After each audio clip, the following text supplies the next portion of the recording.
Fever ನಿಯಂತ್ರಣ ಅಂದರೆ ಏನಪ್ಪ ಅಂದರೆ ಸೊಳ್ಳೆಗಳ ನಿಯಂತ್ರಣ.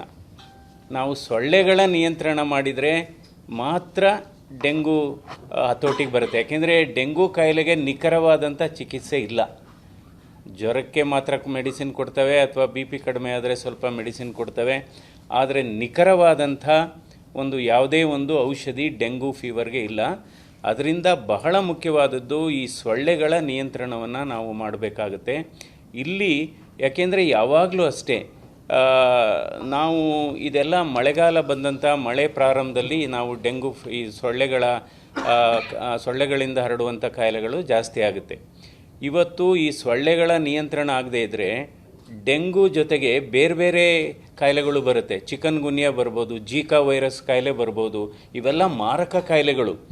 ಅದರಿಂದ ಇದನ್ನು ಇವತ್ತು ನಾವು ಯಾವ ರೀತಿ ಕೆಲಸ ಮಾಡಬೇಕು ಅಂದರೆ, ಕೋವಿಡ್ ಬಂದಂಥ ಸಂದರ್ಭದಲ್ಲಿ ನಾವು ಕೋವಿಡ್ನ ಪ್ಯಾಂಡಮಿಕ್ ಅಂದ್ವಿ.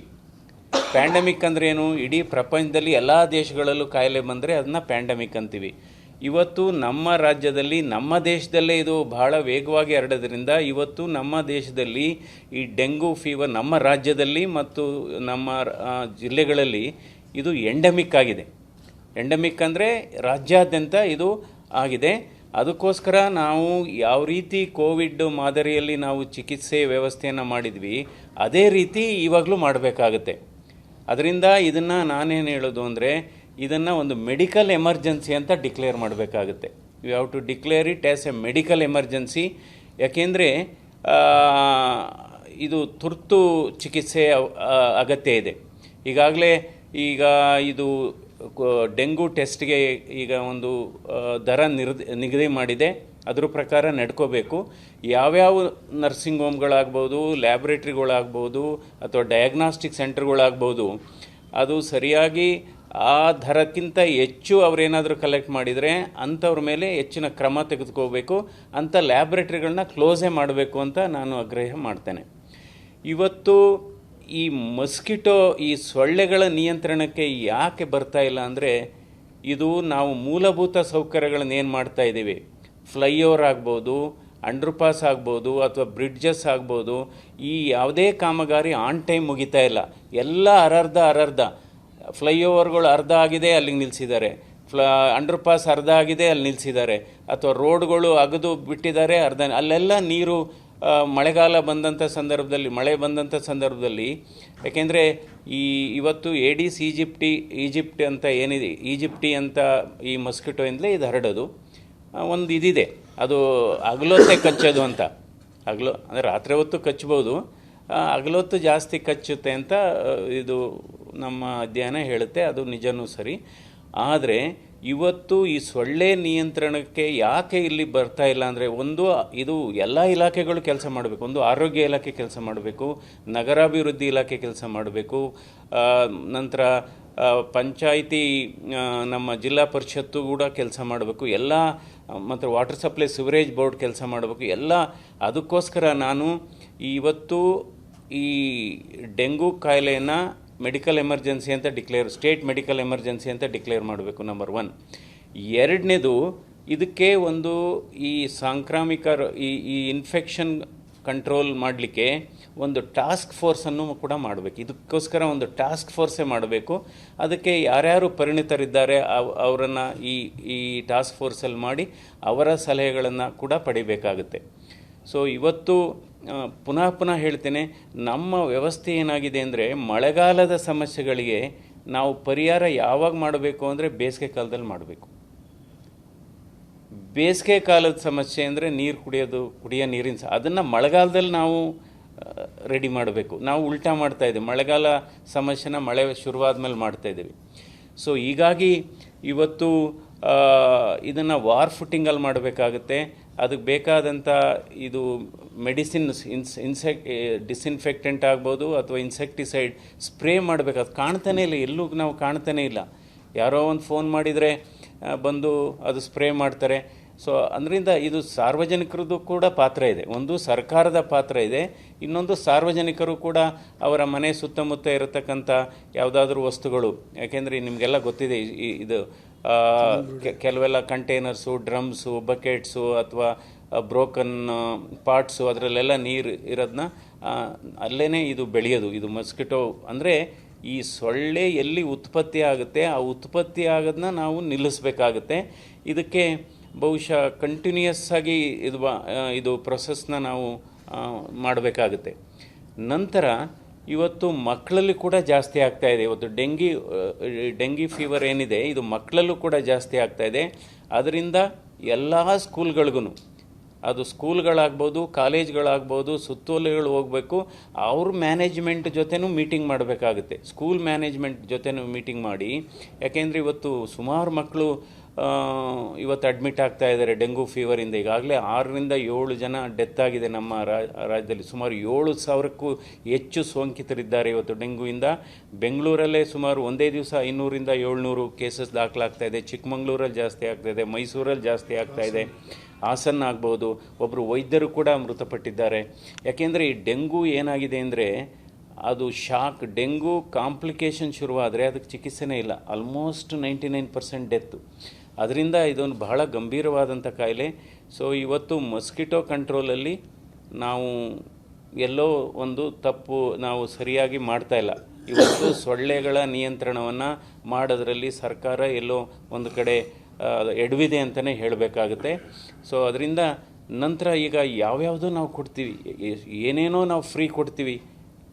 ಅದರಿಂದ ನಾನು ಇದು 5 ವರ್ಷದಿಂದನೂ ಯಾವಾಗಲೂ ಒಂದು ಸರಿ ಹೇಳಿದ್ದೆ ನಾನು ಯಾವುದೋ ಒಂದು ಮೀಟಿಂಗಲ್ಲಿ, ಯಾವುದೋ ಒಂದು ಹೆಲ್ತ್ ಅವೇರ್ನೆಸ್ ಮೀಟಿಂಗ್. ಇವತ್ತು ಹಲವಾರು ಉಚಿತವಾಗಿ ವ್ಯವಸ್ಥೆ ಇದೆ, ಫ್ರೀ ಬೀಸ್ ಅಂತ ಏನು ಹೇಳ್ತೀವಿ ಅದು ಕೊಡ್ತಾ ಇದ್ದೀವಿ.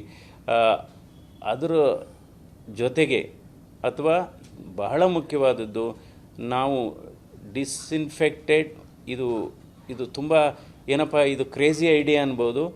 ಯಾರ್ಯಾರು ಸ್ಲಮ್ಸಲ್ಲಿ ವಾಸ ಮಾಡ್ತಾ ಇದ್ದಾರೆ, ಯಾರ್ಯಾರು ಇದು ಒಟಾರ್ಗಳು ಅಲ್ಲಿ ವಾಸ ಮಾಡ್ತಾ ಇದ್ದಾರೆ, ಗ್ರೂಪ್ ಹೌಸು, ಅದು ಬಡವರು ಆಗ್ಬೋದು, ಮಧ್ಯಮ ವರ್ಗದವ್ರು ಆಗ್ಬೋದು, ಕೂಲಿ ಕಾರ್ಮಿಕರಾಗ್ಬೋದು, ಅವ್ರ ಮನೆಗೆ ನಿಜವಾಗ್ಲೂ ನೀವು ಈ ಸೊಳ್ಳೆ ಪರದವನ್ನು ಕೊಡಬೇಕಾಗುತ್ತೆ.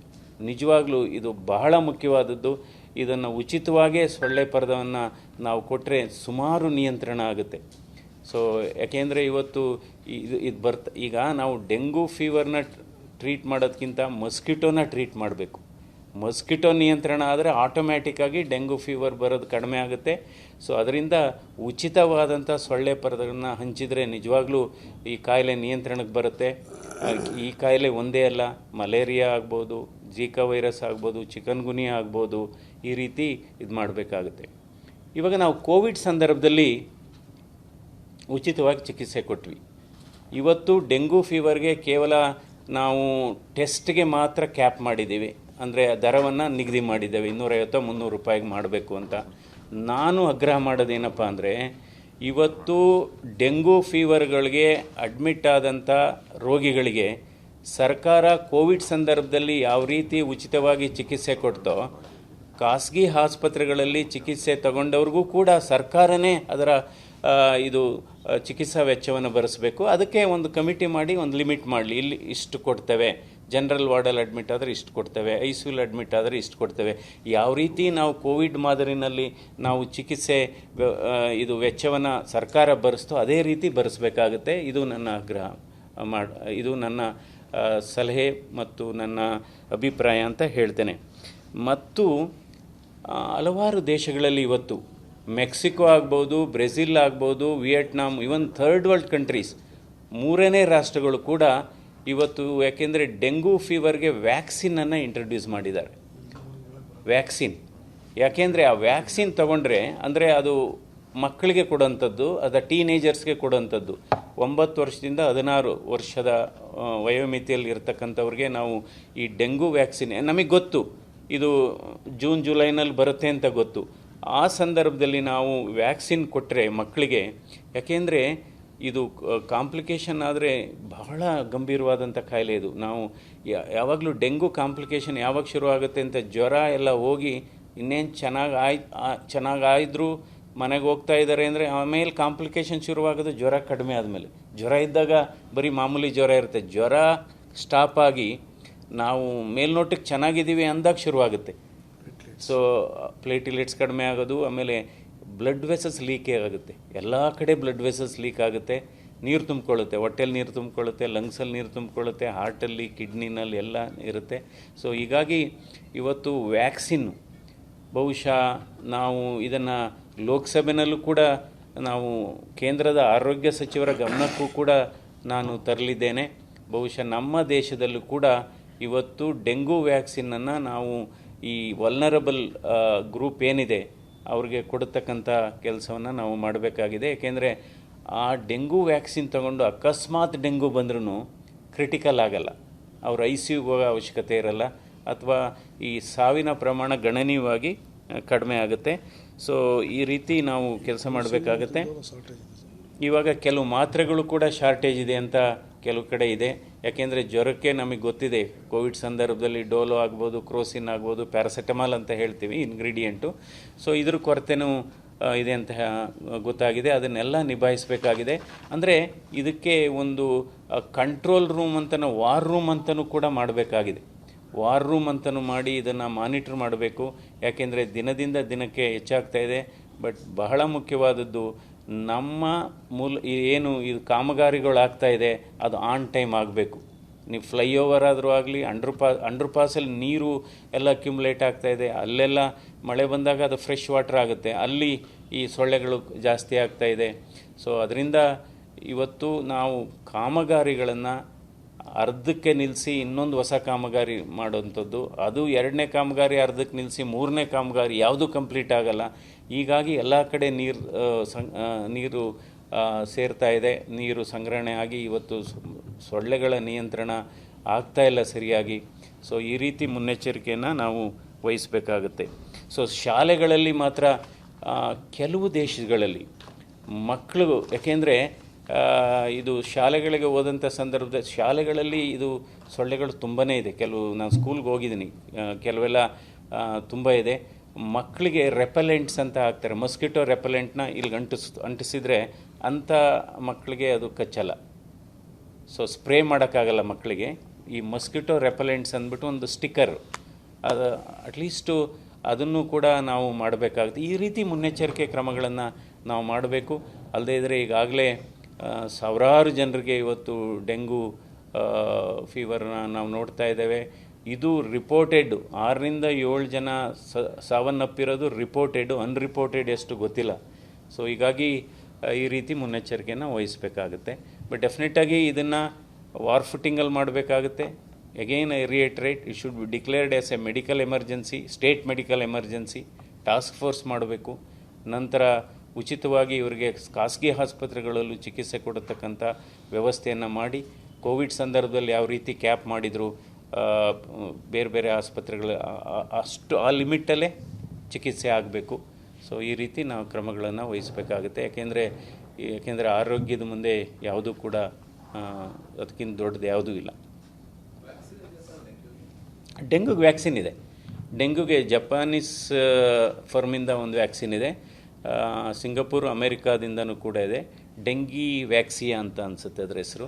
ಸೊ ಕೋವಿಡ್ ಬಂದಿತ್ತು ಅನ್ಎಕ್ಸ್ಪೆಕ್ಟೆಡ್ ಆಗಿ, ಅದು ಬಂದ 1 ವರ್ಷ 2 ವರ್ಷದಲ್ಲೇ ಅದಕ್ಕೊಂದು ವ್ಯಾಕ್ಸಿನ್ ಅನ್ನು ಕಂಡುಹಿಡಿದು ಎಲ್ಲರಿಗೂ ಕೊಡುವಂಥ ಕೆಲಸ ಆಯಿತು. ಆದರೆ ಡೆಂಗ್ಯೂ ಅನ್ಎಕ್ಸ್ಪೆಕ್ಟೆಡ್ ಅಲ್ಲ, ಬಹಳ ವರ್ಷಗಳಿಂದ ಇದೆ. ಕೋವಿಡ್ಗೆ ತಗೊಳ್ಳುವಷ್ಟು ಮುಂಜಾಗ್ರತಾ ಕ್ರಮಗಳನ್ನು ಸರ್ಕಾರಗಳು, ಯಾಕೆಂದರೆ ಈ ವ್ಯಾಕ್ಸಿನ್ ಕೊಡುವಂಥದ್ದು ಇಂಥವನ್ನೇ ಆಗ್ತಾವೆ ಅಲ್ಲ ತಗೋಬೇಕು. Should be declared as some sort of a national policy also. ಯಾಕೆಂದರೆ ಅಟ್ಲೀಸ್ಟ್ ವಲ್ನರಬಲ್ ಮಕ್ಕಳಿಗೆ, ಸೊ ಸ್ಕೂಲಿಗೆ ಕಳಿಸ್ಬೇಕಾದ್ರೂ, ಅಂದರೆ ಸ್ಕೂಲ್ ಮ್ಯಾನೇಜ್ಮೆಂಟು ಕೂಡ ನಾವು ಎಲ್ಲ ಈಗಾಗಲೇ ಹೇಳಿದೆ, ಎಲ್ಲ ಸ್ಕೂಲ್ ಮ್ಯಾನೇಜ್ಮೆಂಟನ್ನು ಒಂದು ಮೀಟಿಂಗ್ ಕರೆದು, ಯಾಕೆಂದರೆ ಇವತ್ತು ಜಾಸ್ತಿ ಖಾಸಗಿ ಶಾಲೆಗಳೇ ಇದೆ. ಸೊ ಹೀಗಾಗಿ ಅಲ್ಲಿ ಯಾವ ರೀತಿ ಮಸ್ಕಿಟೋ ನಿಯಂತ್ರಣಕ್ಕೆ ಅವರು ಬೇರೆ ಬೇರೆ ಮೆಷರ್ಸ್ ತೊಗೊಂಡಿದ್ದಾರೆ, ಅದನ್ನು ಕೂಡ ನಾವು ಮಾನಿಟ್ರ್ ಮಾಡಬೇಕಾಗುತ್ತೆ. ಯಾಕೆಂದರೆ ನೀವು ಹೋಗಿ ಸ್ಕೂಲ್ಗಳಲ್ಲಿ ಕೆಲವು ಕಡೆ ಆ ಟಾಯ್ಲೆಟ್ಸ್ ಇರುತ್ತೆ, ಅಲ್ಲಿ ಹೋದರೆ ಸೊಳ್ಳೆ ಇರುತ್ತೆ, ಅಥವಾ ಕೆಲವು ಪ್ಲೇ ಗ್ರೌಂಡಲ್ಲಿ ಇರುತ್ತೆ. ಸೊ ಕೆಲವ್ರು ಮಕ್ಕಳಿಗೆ ರೆಪಲೆಂಟ್ಸು ಹಾಕಿ ಕಳಿಸ್ತಾರೆ. ಬೇರೆ ದೇಶಗಳಲ್ಲಿ ಕೆಲವಿದೆ. ಈವನ್ ಮಧ್ಯಮ ವರ್ಗದ ಬಡ ದೇಶಗಳಾದ ಮೆಕ್ಸಿಕೋ, ಬ್ರೆಜಿಲ್, ಅವೆಲ್ಲ ನಮ್ಮ ಕೆಟಗರಿಗೆ ಬರುತ್ತೆ. ಅಫ್ಕೋರ್ಸ್ ನಾವು ಈಗ ಸ್ವಲ್ಪ ಮುಂದುವರೆದಿದ್ದೀವಿ.